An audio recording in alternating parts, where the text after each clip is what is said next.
CBS Sports did one bold prediction for every MLB team. Their bold prediction for the Houston Astros is not that bold, but Isaac Paredes will be traded before April 14th. It's the first day of the Astros' second homestand. And that's not that bold. Paredes is going to be traded. He's going to be traded as soon as, quote, he can. And what does that even mean? Well, everyone knows he's on the trading block. I believe the Astros, and here's the key. Good front office, bad front office. You wait for the first contender to have their first injury. And it needs to be somewhere in the first month.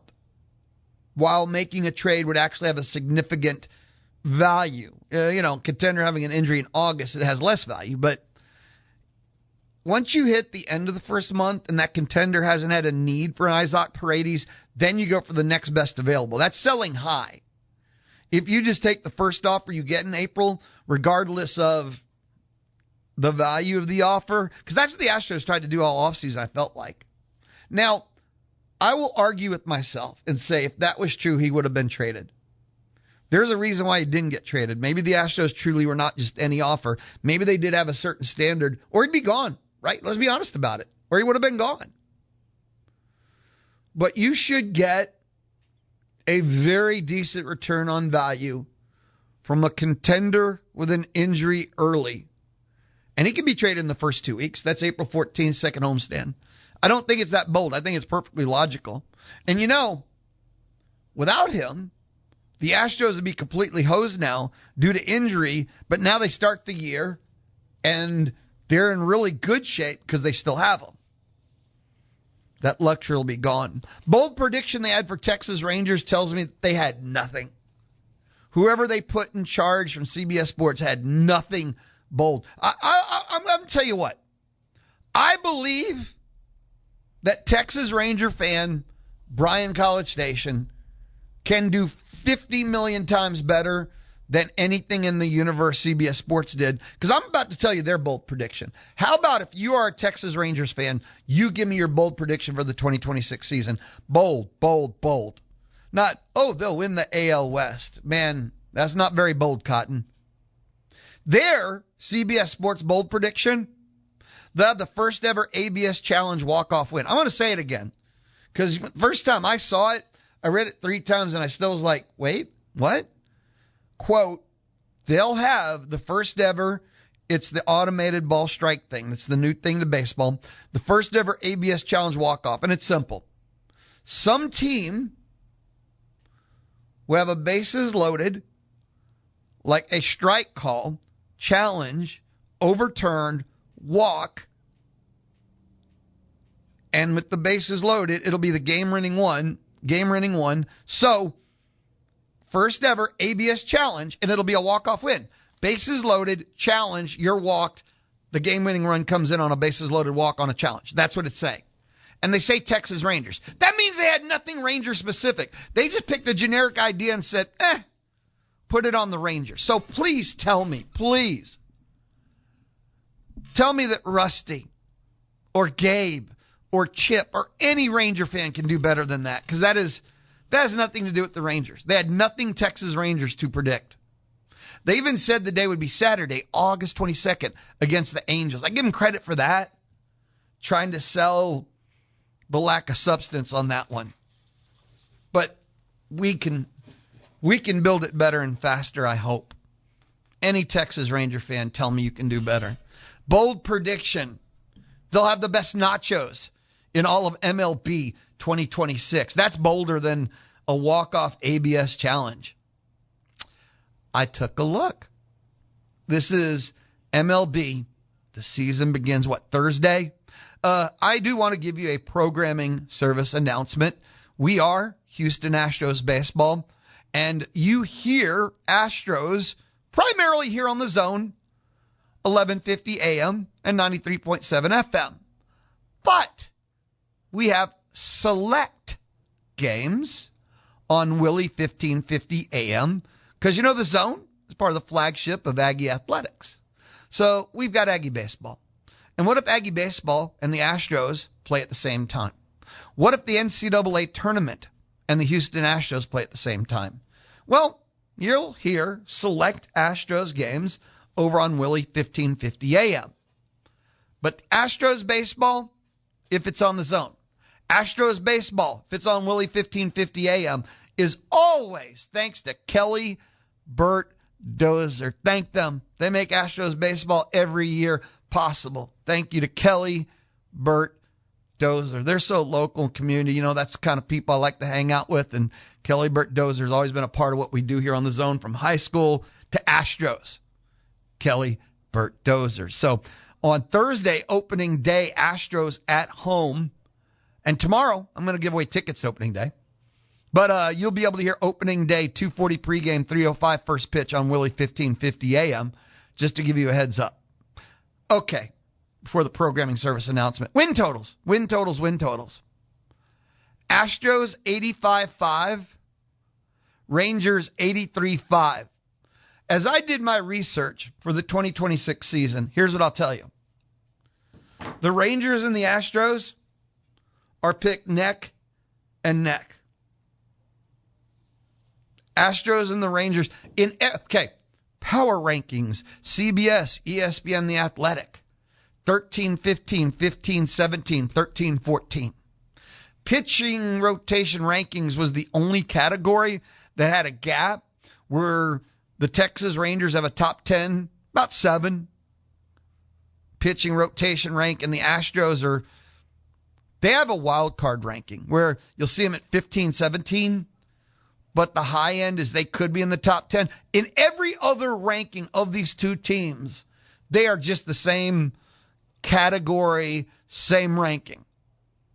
And the Astros have this wild card ranking where if healthy, then, if this player, that, where things can be so much better and also worse than anywhere anybody predict. And everyone has to qualify it when they pick the Astros or talk about the Astros. It's so, and I'm the Astros fan, frustrating and a bizarre world to live in because nothing is known. Everything is possible. When I say everything, 4th in the West, losing record, 1st in the West, World Series, everything is in play.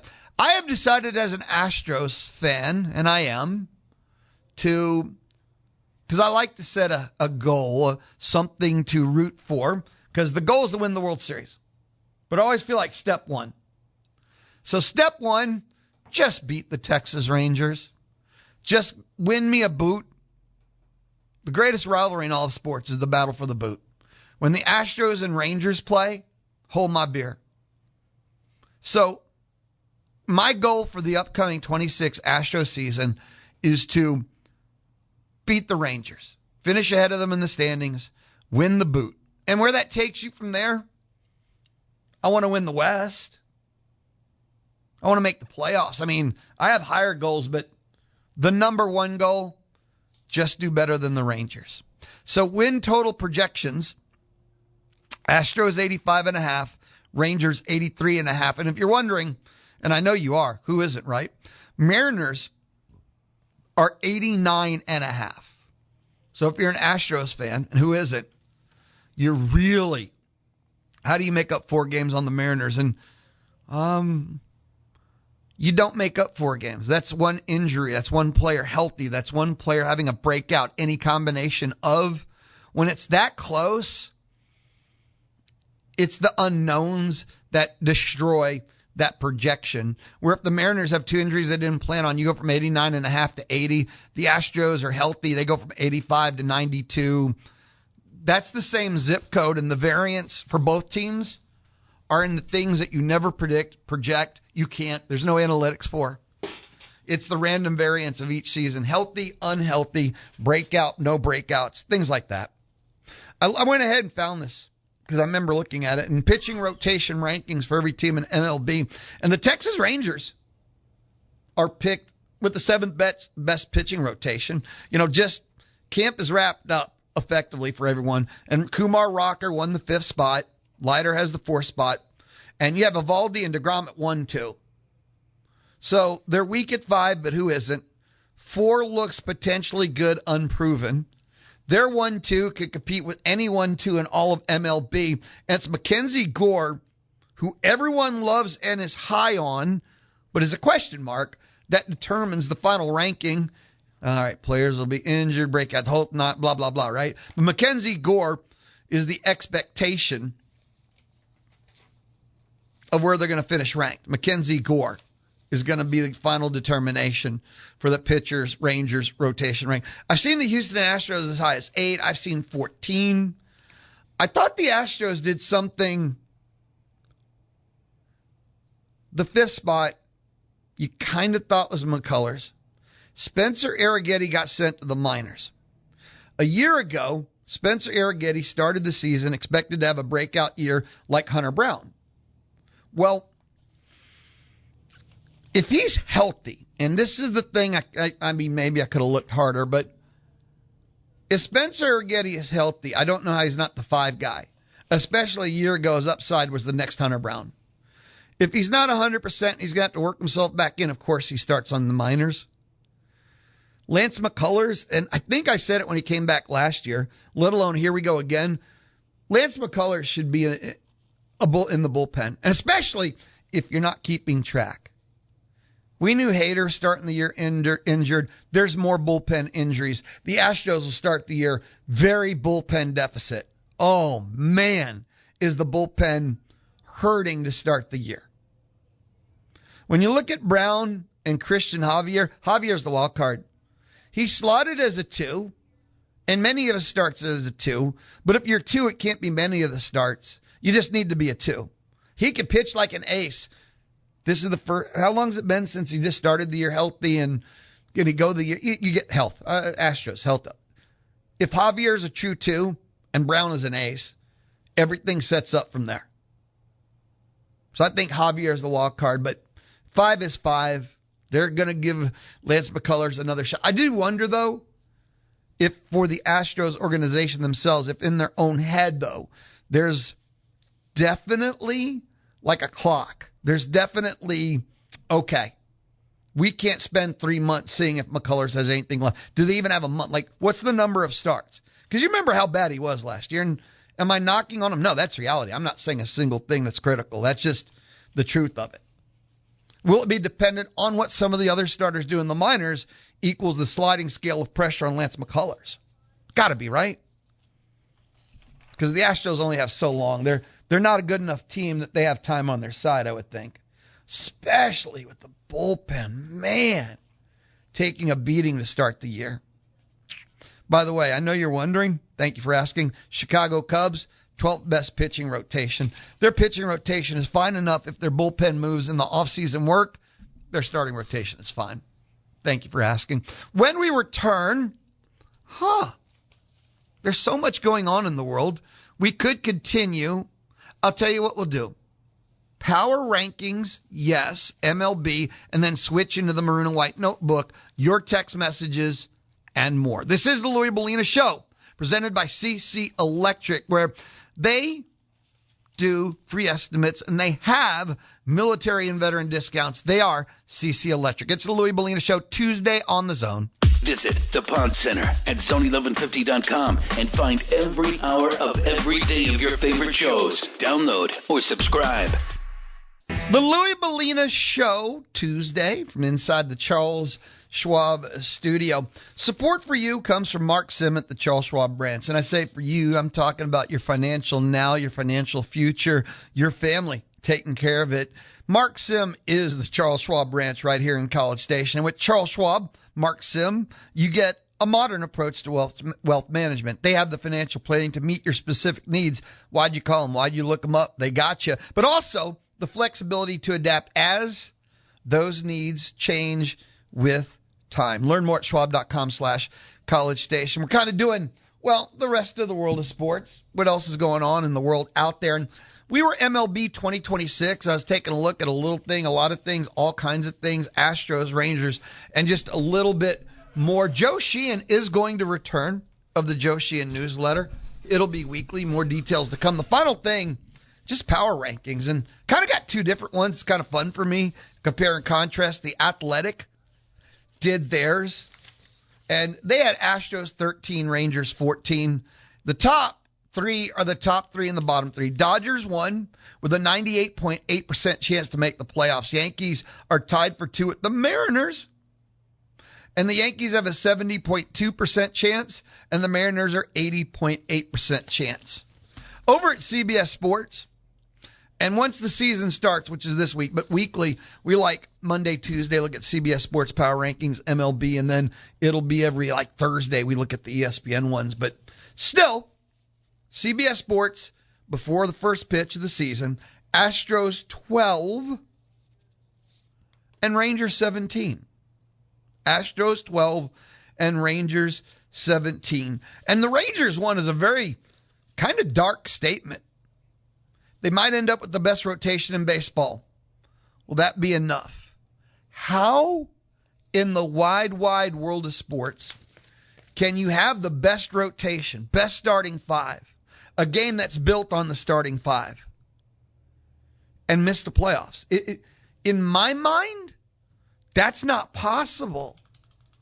But the Texas Rangers might look to make history and have the best starting five in baseball. And I don't think they are. We already talked about, I saw one ranking that had them as the seventh best rotation. And maybe they're at 4, which still, let's say they're not quite one. They're not quite the best rotation, right? They're the 4th best. Still, how can you miss the playoffs with the 4th best starting pitching rotation? Now, if 1, 2, 3 were all in your same division, 1, 3, 2, 3, any combination, sure. But short of that kind of miraculous doesn't really happen scenario. How could you have, that's what they're insinuating at. That would be pretty hardcore. Anyway, Astros 12, Rangers 17, and then you get into the same top of the order. Dodgers 1, Mariners 2. They put the Blue Jays at 3, and there's the Yankees at 4. America's team, the beloved Chicago Cubs, pop up at 5. And the bottom of the barrel, White Sox, I'm used to White Sox Rockies being in the bottom 3, and it's White Sox 28, Rock Pile 30. How do the Nationals end up at 29? And this, I say lines that should haunt you. It'll get worse before it gets better. That's the sentence for the Nationals. It'll get worse before it gets better. If I'm a Nats fan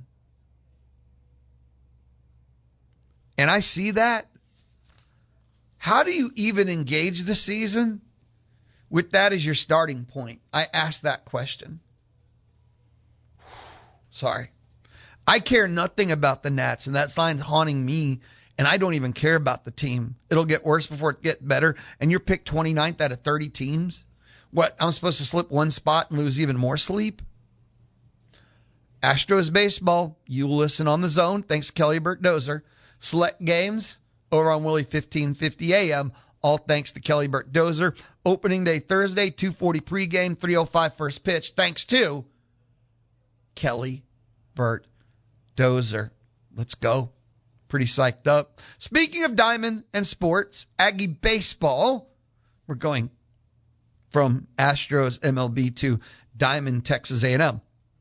Aggie baseball, number 25, according to D1, will take on HCU, Houston Christian University, the Huskies, tonight, 5:45 pregame, 6:02 first pitch here on the Zone. Zone app, radioagland.com. Tell Alexa play Zone 1150. This will be their 16th all-time matchup. A&M is 15-0. Every game has been at Bluebell. Caden Sorrell, holy cow. This morning, had some time sitting in my office, decided to statistically update myself. I always know, but unless you're sitting there line by line, do you actually know everything? So I decided to statistically update myself. And Caden Sorrell, 393, leads the team. 38 RBIs lead the SEC. That 38 RBIs is 8th in the country. So he's not just A&M good, he's SEC good. He's nationally good. 11 homers. Back with a vengeance, making up for lost time. He good. The offense itself, top 20 in batting average, top 20 on base percentage, top 20 runs scored, top 20 walks. It's good. Taking a look Sorrell, already told you, hitting 393. Grahovic's 365. Partita, 345. Jake Dewar's 341. You got Hakopian. It's only 10 games, but he's hitting 368. Yeah, the pitching staff has been awful. The end. It hasn't worked out well. And if we went SEC only, if you wanted to look at it, it's worse than it looks. But that's okay. And I'm going to keep repeating this phrase. Against 2 top 10 teams, and you should have won the OU series. So let's face one of the bottom teams, Missouri, this weekend. Vanderbilt, who, due to injury, is not at the peak of their game, but they're not one of the bottoms. They're not top 10. So let's take these next 2 weekends, and then we can meet back here on the Louie Bellina Show, presented by CC Electric, and start trying to make conclusions. But after the first 2 against top 10, I think not so fast. I think a good Lee Corso once said that. Not yet for Aggie baseball, not after the 2 series. But the offense has been scary. Pitching has been scary, too, for the other reason. Aggie softball, we're staying on the diamond, and we're staying with Texas A&M. Aggie softball, the annual tradition of the Bearcat Beatdown, will host Sam Houston State, 6 o'clock, Davis Diamond. You'll hear that game, Willie, 1550 a.m., and at radioagaland.com. And, okay, this is insane. A&M and Sam Houston have played 123 times. Not shocking when you just pause for a moment and go, well, they're just down the road. And I know for a while they used to play twice a year, and one was here and one was there. And you might be like, wait a minute, one was there. Yeah, because it was down the road and almost a return favor, and A&M Hall of Famer was the head coach at Sam. So as a favor, and again, bus trip on a Tuesday or Wednesday. So they were facing twice a year. And you got to understand, these easy trips and stuff for a midweek, and it's batting practice anyway. You also ended up with like a lot of former players at Sam, A&M players. But so they've faced off 123 times. A&M is 108 and 15 all time. So I get why A&M keeps playing Sam. At what point does Sam raise a white flag? No mas, no mas, no mas. Like, hey, man, we get it. Down the road, our fans can travel to Davis Diamond now, and what a luxury experience on a midweek. But, dude, stop the fight. A&M a year ago ruled them 10-0-5 again at Davis Diamond, but I don't know. Maybe for Sam, it's the same thing. Quick trip, easy midweek, easy on the students, easy on the bus, et cetera, et cetera, et cetera, right? I could see that. I can understand that. But 108 and 15. Maybe it's great for Sam and their RPI to play, SEC, A&M, all that stuff. But 108 and 15. So both Diamond Sports, Aggie Baseball, 5:45 pregame here on the Zone.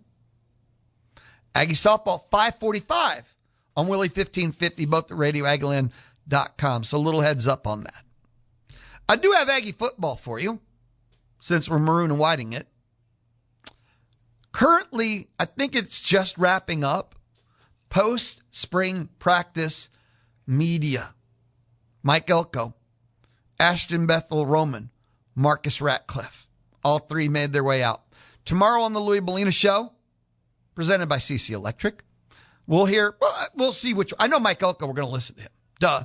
And we'll see which of the players. But tomorrow we'll be listening, and we always do spring football, spring practice in their words. So Mike Elko, we'll see who else we'll listen to tomorrow on the Louie Bellina Show.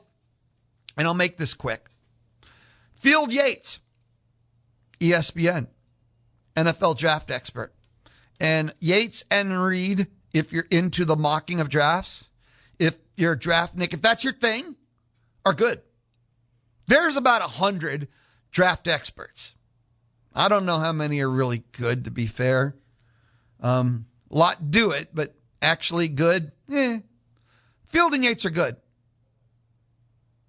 I mean, Reed and Yates, ESPN, Reed and Yates, they're really good. Well, Yates, update 2-round. Here's what you need to know. At 29, the Kansas City Chiefs select from Texas A&M, Cassius Howell. And at number 30, and this makes sense. I keep talking about Concepcion. If he's going first round, he's kind of the last wide receiver. Guess what team just now has an opening? Miami Dolphins. Released Tyreek Hill. Traded Jalen Waddle. So, at number 30, the Miami Dolphins select from Texas A&M, KC Concepcion. And it makes perfect sense because they don't just need the wide receiver. They need his utility too. And second round pick, Chase Basantes, New York Giants, who need O-line now. So, by a draft expert who I actually think is kind of expert at it, Chiefs first round, Cassius Howell. Dolphins, and do they have need? Concepcion A&M. And second round Giants, who need O-line now, Chase Basantes. When we return, it's time to talk about one of my favorite things each and every year. I'm talking about the Troubadour Festival. It's the Louie Bellina Show. Oh, I'm inside the Charles Schwab studio, and it's quite comfortable here on The Zone. The Louie Bellina Show, presented by CC Electric. Don't ask unless you want the truth, because you can't handle the truth. Weekdays, 11 to 2 on The Zone.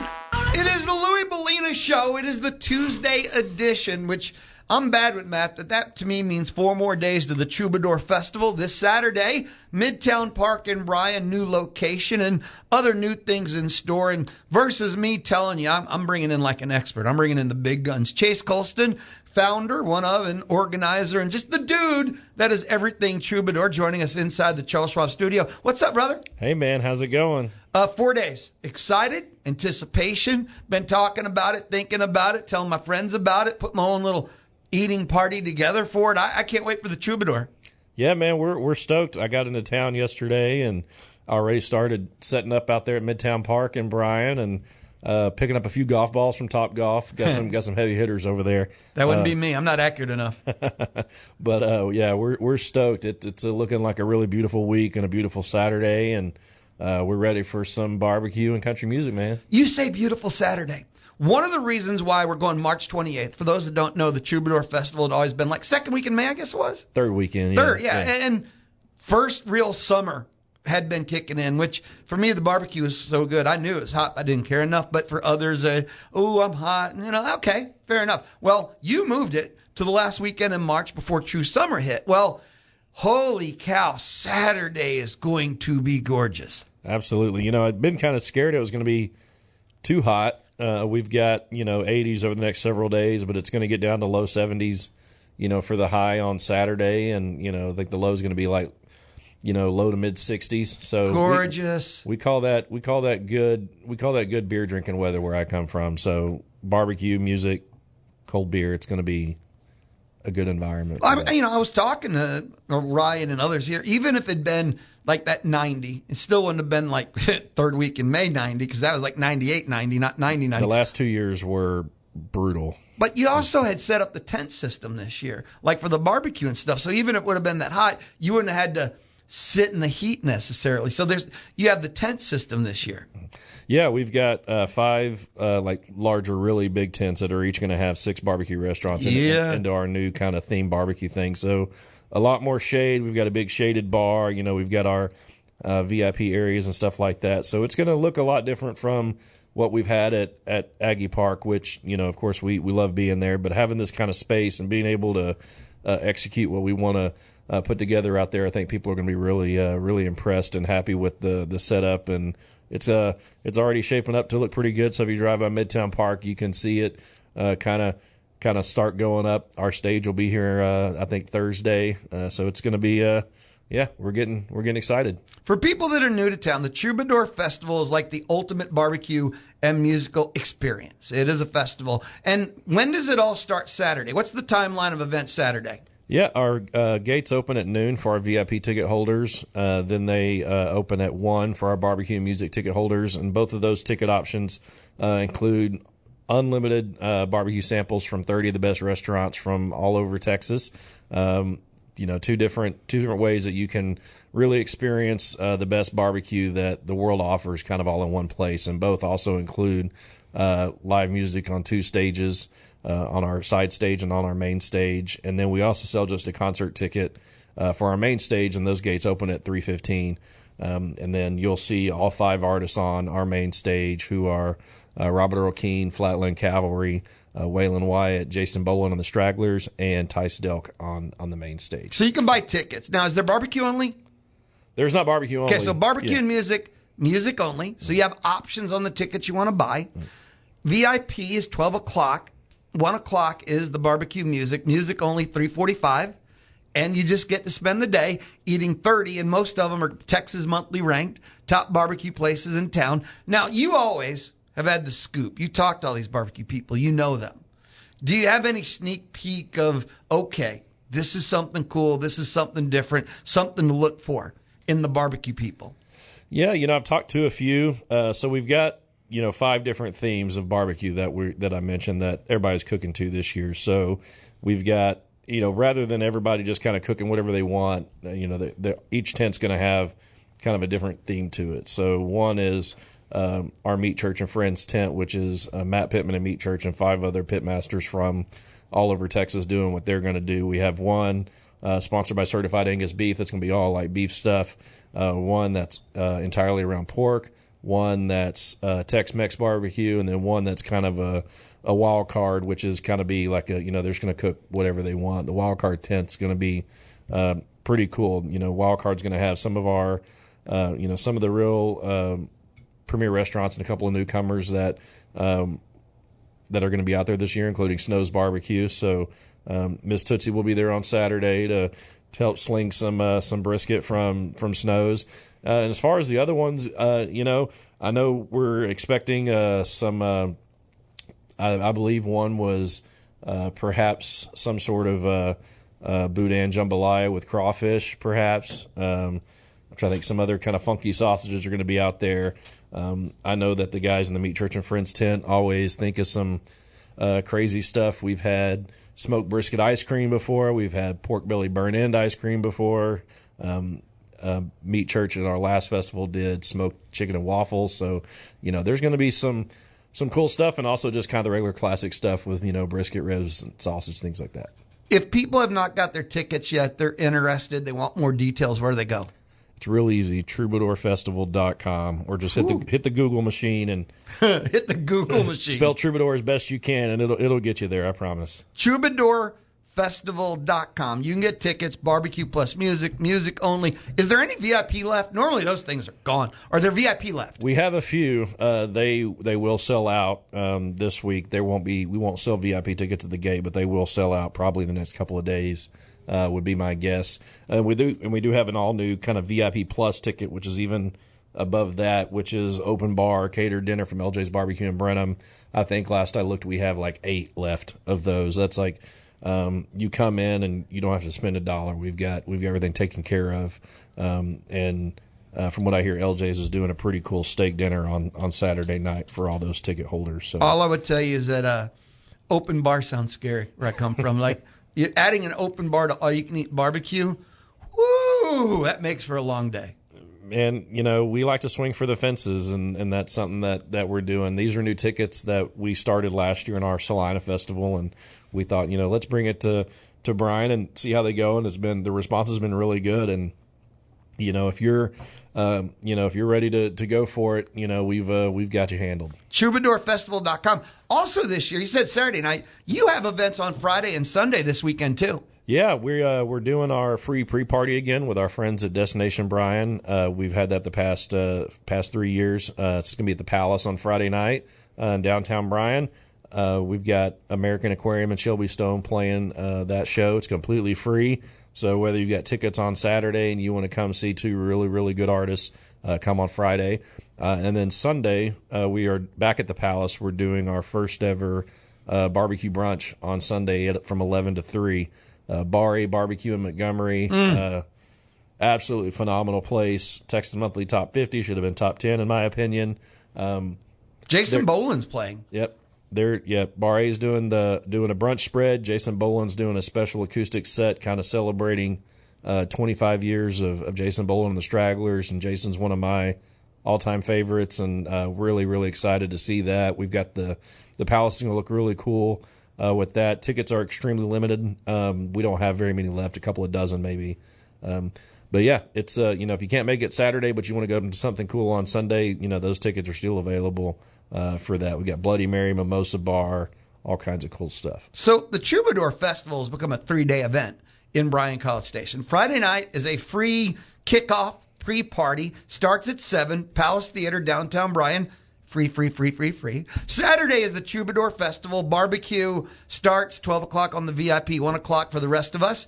3:45 if you're there for the music, which headliner Robert O'Keen and Flatland Cavalry. Then on Sunday, it's 11 to 3. You got 4-hour window for the barbecue brunch with Jason Boland doing an acoustic set. You can buy tickets for any of the days. Don't need it for Friday. Remember, that's free, 7 o'clock at the Palace. But if you want to get the barbecue brunch or go now to get your Troubadour Festival tickets, it's troubadourfestival.com. Okay, I always have questions for you. I love getting all the details. The number one question I've had presented to me, and it is a question I have, parking. Yeah, it is a completely different situation at this show, but it's going to be super easy. So unless you have a VIP Plus ticket, which is very few, everybody's got to do rideshare or shuttle into the festival. So we have 2 shuttle locations. Shuttles are completely free. You can shuttle from the Roy Kelly parking garage in downtown Bryan, which is also a very common shuttle location for Aggie football. And then we also have shuttles posted up at the MSC on campus. So shuttles run from 10 a.m. to midnight. Like I said, completely free. They're going to go back and forth all day. They're Aggie Spirit buses. Lots of people can fit on them. We've got a ton of them. You won't have to wait. It's going to be super easy. I've never shuttled in this town. Yeah.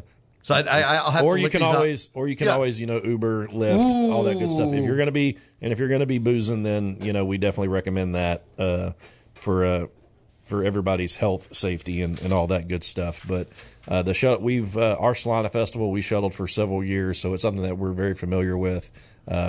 And we've never had any issues, and we expect the same this year. By the way, an amen on that. If you're planning on drinking, just take the Uber there. Don't bother parking anywhere. Just get that out of the way early. Absolutely. Do not yourself or others in risk. Just Uber to the festival, Uber back home, or let a friend who's not drinking do the driving, please. Absolutely. Let's everybody have a great time. Let's all meet back here Monday is how we want to do this. So parking is 2 locations for shuttles. One more time, because again, parking, I'm telling you, it was almost the only. Everyone gets the rest of it. Let's eat barbecue. Let's listen to music. Let's have a great time. TroubadourFestival.com. Pretty simple. Yeah. Parking again. What's the 2 park and ride locations? Yeah, the Roy Kelly parking garage in downtown Bryan is one, and then at the MSC Memorial Student Center on campus at Texas A&M. So you can park in those garages over there, park in the Roy Kelly garage, or anywhere in downtown Bryan. Shuttles will be right there. We'll pick you up. We'll take you back. Simple stuff. What else do you think people need to know to have the most awesome weekend ever? Just come ready to have a good time. Bring lots of friends, and always recommend bringing a chair just in case you want to have somewhere to sit. It's a marathon, not a sprint. So if you're out there for 9, 10, 11 hours, don't be scared to mix in some water from our friends at Crazy Water in between Shiners and Lone Stars. This is just an event that we really pride ourselves on, just having a good time. It's real laid back. Everybody loves to have a good time, and, just really taking the moment of having Robert O'Keen back in Bryan College Station for the first time in a few years. And the same with Flatland Cavalry, too.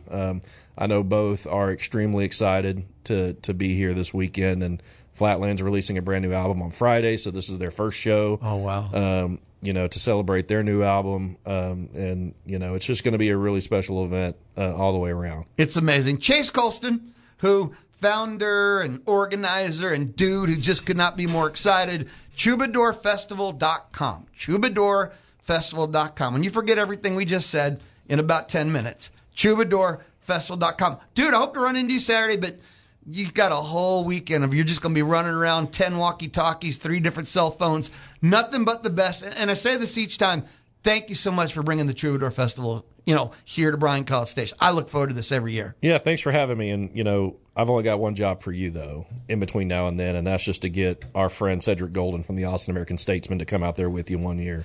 That is the dream. And for those that don't know, these two Chase and said they know each other. They go way back in time. Yeah, I was actually a sports writer in a previous life up in Tyler, Texas, and then in Oklahoma City. And Cedric was, a very, very big mentor of mine, throughout that whole time. And I started in newspaper when I was 14, and have known Cedric since I was about 18. And we've been in the same fantasy football league together with some buddies. I've been in it for over 20 years now, and Cedric's been in it for longer than that. I'm not going to say how many.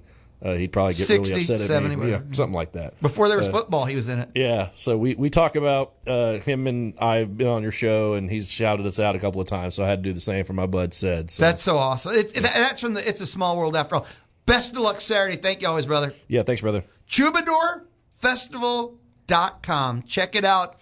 Look, you're going to be bored at work. How many times can you check your emails? TroubadourFestival.com. When we return, we're done with the lunch hour of the Louie Bellina Show on the Zone.